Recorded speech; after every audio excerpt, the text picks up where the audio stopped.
today we talk about how can you fix this problem or know how you can do that on your Remit app. So all you have to do, so you just click here on settings, click on it here.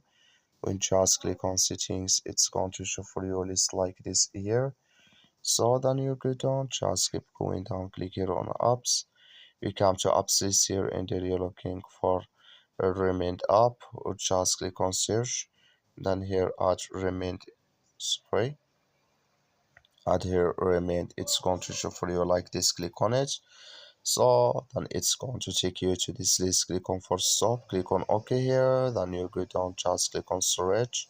Come to storage list here, just click on clear cache. Then all you have to do, you just go to your Play Store, click on it here, and here you search for Remit. It's going to show for you like this. You will find here update, click on it, and it's going to work with you.